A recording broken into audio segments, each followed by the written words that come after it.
There are companies that spend billions to solve one problem, and then one person appears. No team, no budget, in a residential garage, and solves it in 28 days. But that's not even the strangest part of this story. The strangest part is that he could have taken the money, could have sold the company, could have become rich 3 times over, and every single time, he chose not to. Why? You'll understand by the end. But first, you need to understand who this person actually is. August 2007. Apple had just released the first iPhone. Locked, carrier-bound, unbreakable. The company publicly stated this protection cannot be hacked. A 17-year-old kid from New Jersey hacked it in 2 months. The first person in history to do it. 2010 Sony PlayStation 3. The only console that no one had cracked in 4 years. He cracked it. Sony sued him. He published the exploit code publicly, right in the middle of the trial. The judge ruled in Sony's favor. Hotz paid the fine and never regretted it once. His name is George Hotz. Online, GeoHot. And here's the question I want you to keep in your head until the very end. Why would a man who had already proved twice that he was the best go to war with the richest man in the world over a car? Summer 2015. Elon Musk personally offers Hotz a job at Tesla, working on autopilot, with a multi-million-dollar bonus. Hotz declines, not because the offer is bad, because working for someone else meant a different kind of problem, the kind that would get in the way of the real one, and for that, he needed freedom. He tells Musk, "I'll let you know when I've done it myself." Musk replied on Twitter, one word, "Good luck," with the tone of a man who doesn't believe it. Hotz remembered the tone. September 2015, Hotz buys a used white Acura ILX for a few $1,000s, mounts 7 cameras, a radar unit, GPS, and a laptop with a graphics card onto it. On the garage wall, in marker, a counter, day 1. It's important to understand what was happening outside at the same time. Google, 8 years and several $1 billion. Tesla, 3 years, hundreds of engineers, government permits, Waymo, Uber, GM, all chasing the same problem and spending more on it than some entire countries are worth. And here, one person, a garage, an Acura with cameras, and a counter on the wall. Day 3, day 7. But wait, he hasn't done anything yet. And the problem he's taken on is harder than it looks. A self-driving car is not simply a car that drives itself. It's a problem that requires recognizing thousands of objects in a fraction of a second, predicting the behavior of each one, choosing a trajectory, all in real time, with no margin for error. Google's approach, a LiDAR the size of a bucket on the roof, centimeter-accurate maps, a supercomputer in the trunk, cost of one prototype, over $100,000. Hotz had none of that, no LiDAR, no maps, no supercomputer. He had regular cameras, a laptop, and an idea that everyone in the industry considered the wrong approach. Instead of programming rules, he decided to show the car how he drives.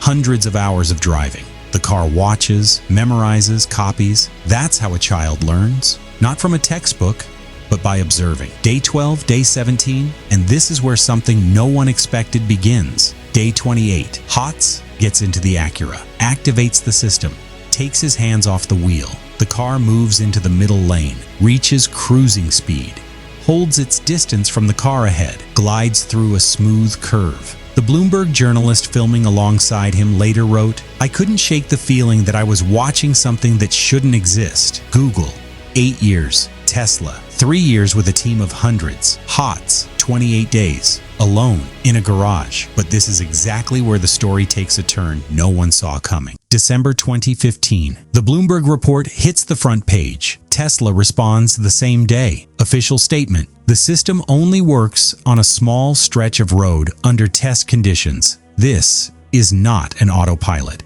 And then a phone call. Tesla's lawyers. Hotz would later tell journalists one thing. After that call, he realized the company wasn't afraid he had made a mistake. The company was afraid he was right. The NHTSA, the U.S. safety regulator, also sent a letter demanding documentation, explanations, safety guarantees. Hotz read the letter, thought about it, thought for a long time, and made a decision that no one, not Tesla, not NHTSA, not any investor, could have predicted. November 2016, Hotz was supposed to launch a commercial device, sell it for $999. The business was ready. Pre-orders were coming in.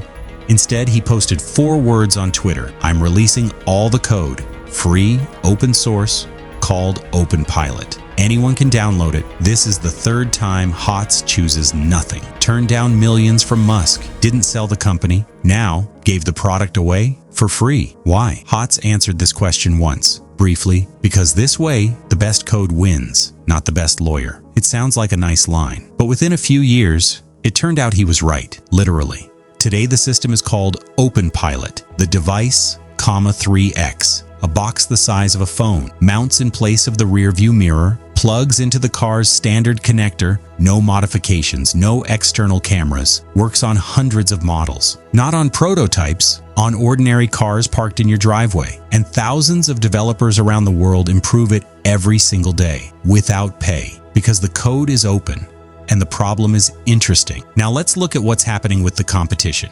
2026. Let's check the score. Tesla FSD, billions in investment, a fleet of 3.2 million vehicles. Under investigation by the U.S. safety regulator NHTSA.